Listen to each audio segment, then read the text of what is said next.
Olá, amigos do Quartel-General, é um imenso prazer estar falando com você que está estudando para o concurso da Fundação Socioeducativa do Estado do Rio Grande do Norte.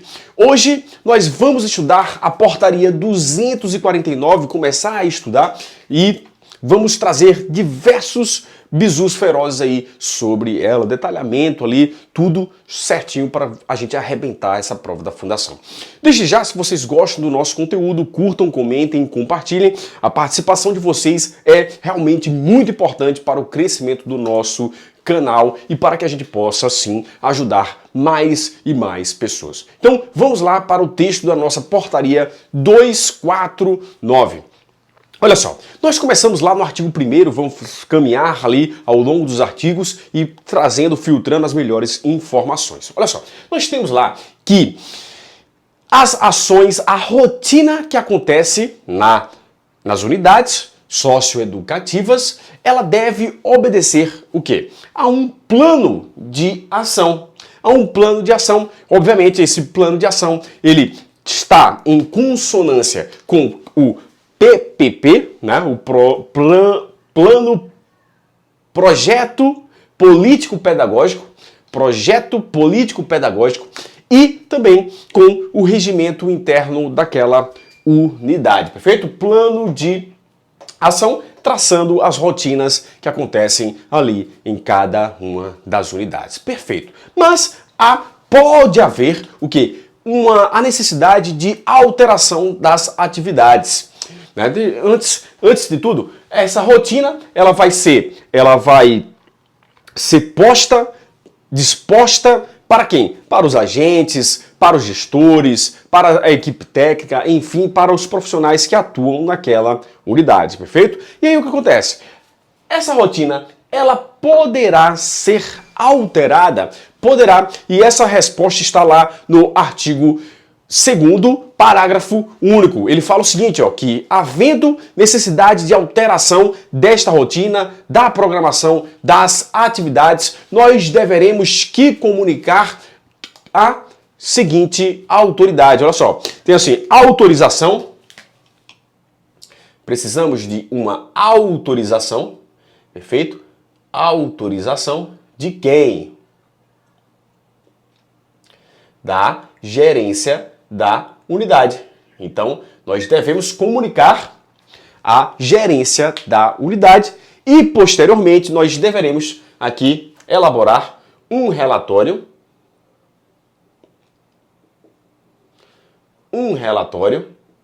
A quem? Ao conselho gestor. Ao conselho gestor. Então, fica ligado nessas duas informações. A alteração da rotina, a comunicação e autorização da gerência da unidade e um relatório posterior ao conselho gestor. Perfeito? Continuando, nós temos o seguinte, temos que na unidade um livro de ocorrência. Deixa eu só verificar se é no artigo 3º. Artigo 3º, sim. Esse livro de ocorrência, ele serve para quê? Para registrar as ocorrências, conforme o próprio nome afirma, né? E ele vai registrar as ocorrências que acontecerem com os socioeducandos, né? Com a integridade física, com a integridade dos materiais dele, né? E também com a estrutura da unidade. Então, se houver algum problema na estrutura, nas paredes, nas grades, nos alojamentos, nós deveremos registrar essas informações lá no livro de ocorrências e esse livro de ocorrências será acessado pelas equipes que trabalham, por exemplo, as equipes de plantão. Então eu sou do plantão, vamos dizer assim, plantão número 1, e aí acabou o plantão, eu vou comunicar através desse livro de ocorrências a equipe 2. E é óbvio que a equipe 2 deve ler ao iniciar as atividades, eles deverão ler o livro de ocorrências para ter conhecimento se há alguma vulnerabilidade na unidade, perfeito? Então, fica ligado aí.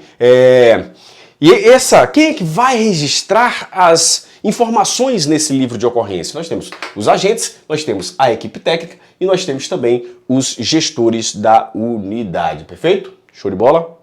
Show de bola. Vamos lá. Nós temos o seguinte, Deslocamentos dentro da unidade.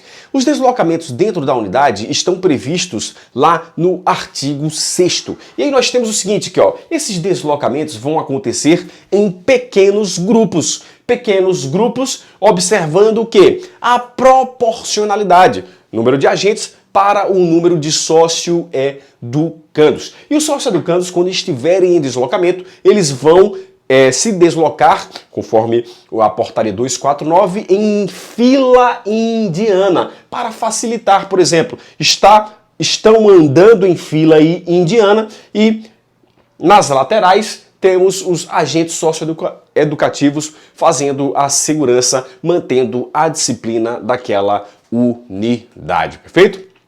E é interessante que no parágrafo único do artigo 6º ele fala que eles se deslocarão de um determinado ponto e diretamente ao ponto de destino, perfeito? Ao ponto de destino. Lembrando que o artigo 7º fala que, olha só, nesses deslocamentos nós teremos a necessidade de comunicação, ele fala assim, via rádio, perfeito? Via rádio, da origem de um determinado ponto, ou os sócio-educandos estão saindo de um determinado ponto e estão indo a um determinado destino, perfeito? Para quê? Para que nesse destino, os agentes que já estão no destino, no alojamento, na quadra de esportes, na sala de aula, enfim, eles façam o quê? Façam uma revista minuciosa daquele alojamento, daquele recinto, onde estarão posteriormente o que? Os sócio-educandos que estão em deslocamento. É para verificarmos se, por exemplo, é uma situação hipotética,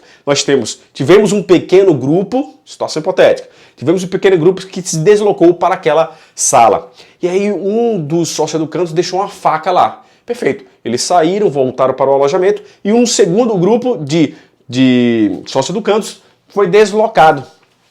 Foi feita a revista neles, perfeito? Aqui nos alojamentos, não foi encontrado nada.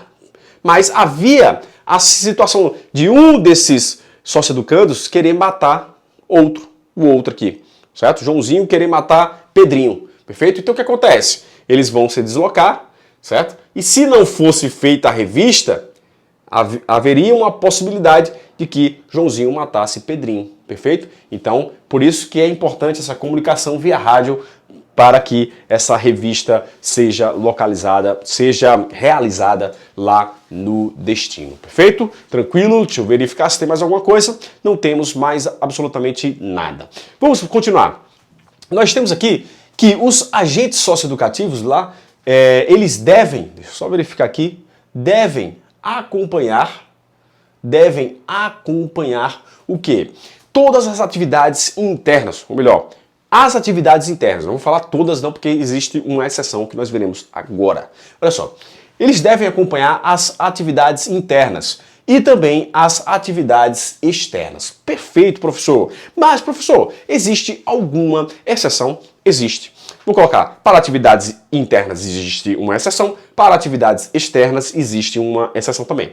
Nas atividades internas, os agentes, olha só como ele fala, os socioeducandos devem ser acompanhados por agentes socioeducativos em todas, é engraçado, ele fala em todas mesmo, em todas as suas atividades no interior da unidade. Então já fica bem claro agora, em todas as atividades no interior da unidade. Aí fala assim, vamos colocar essa como exceção, respeitando seus momentos de privacidade. Seus momentos de privacidade. E aí não temos atividade, vamos dizer assim, né?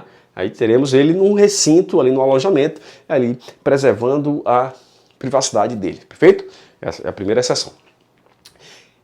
E também nas atividades externas, estou no artigo 8º, tá? E também nas atividades externas, exceto em alguns casos de semi-liberdade. Show de bola, perfeito, tranquilo, vamos que vamos. Olha só, nós temos o seguinte, muito interessante o seguinte, atividades internas, externas, acompanhamento, perfeito, comunicação com o mundo exterior. Então, nós temos o seguinte, que no artigo 9º, nós temos que é vedada a comunicação do meio interno com o meio externo. Seria, no caso, né, o sócio-educando ali, subindo ali no muro e querendo se comunicar com o mundo exterior. Basicamente desta forma, ou jogando cartas e recebendo cartas também. Então, olha só, durante a circulação dos sócio-educandos no interior da unidade, não será permitida a comunicação de qualquer modo com o meio externo. Então, a regra, não há comunicação. Aí ele fala assim, salvo em atividades pedagógicas, e para comunicar-se com familiares ou pessoas autorizadas. Repetindo, exceção, não pode. Ou melhor, regra, não pode. Exceção, atividades pedagógicas e comunicação com pessoas, vou colocar assim de uma forma geral, pessoas autorizadas, familiares ou pessoas autorizadas pela equipe técnica. Vou registrar essa informação aqui que é importante, tá? Atividades pedagógicas, organizem aí no caderno, tá? E também aqui, comunicação com pessoas. Lembrando que a autorização pela equipe técnica. Beleza? Show de bola. Continuando. Livre trânsito, artigo 10. Ele fala o seguinte, que não é permitido o livre trânsito dos sócio-educandos nas salas, nos setores da unidade, sem prévia autorização. Sem prévia autorização não pode. Então, pode com autorização. Fechou? 1000. Perfeito? Ele fala o seguinte aqui, se ocorrer uma entrada aqui sem permissão nesses setores, nessas salas da unidade, nós teremos o seguinte, que o sócio-educando deverá ser orientado, passar por orientações e revista pessoal como forma de prevenção. Né? Caso ele esteja pegando alguma coisa da sala, né, cometendo algum delito, então há necessidade de revista pessoal nesse indivíduo, perfeito? Então fica ligado, copia o quadro e já já a gente volta.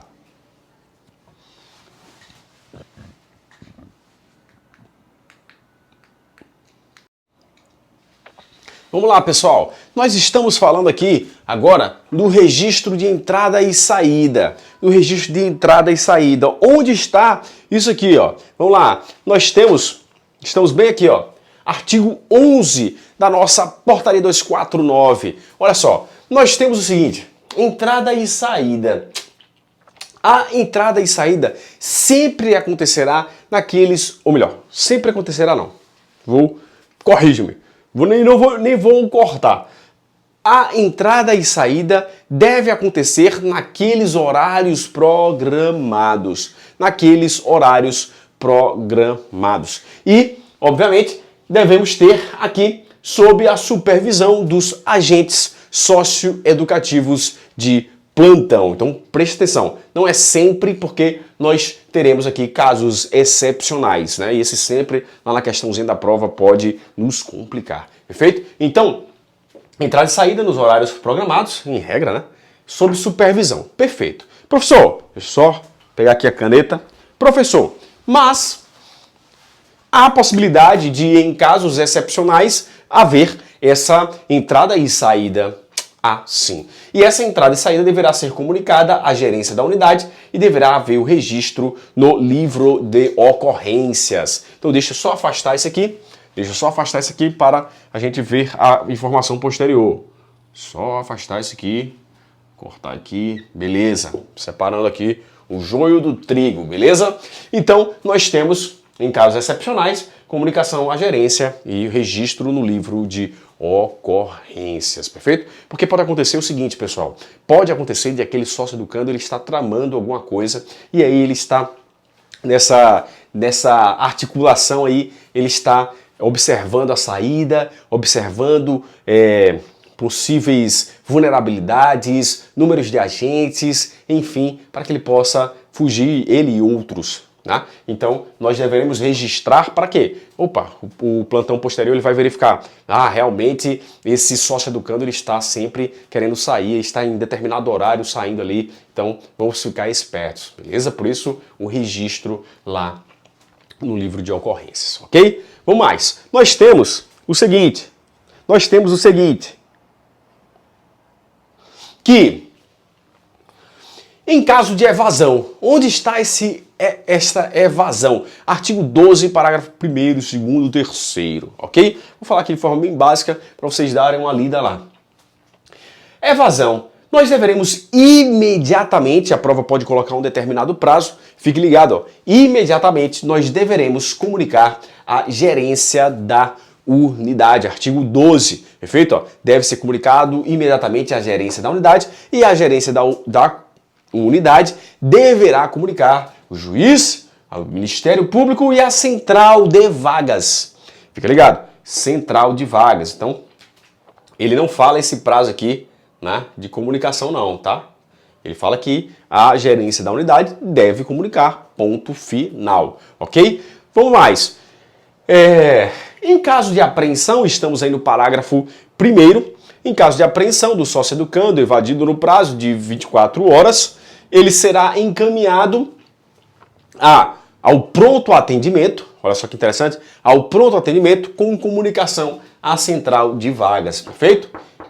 A central de vagas, ok? E por último nós temos que pode acontecer dessa evasão ele retornar ali um retorno espontâneo. E aí ele será acolhido pela sua unidade de origem. Vamos ver, em caso de retorno espontâneo do sócio educando, evadido em até 24 horas, ele coloca esse prazo de 24 horas em ambas as situações, né?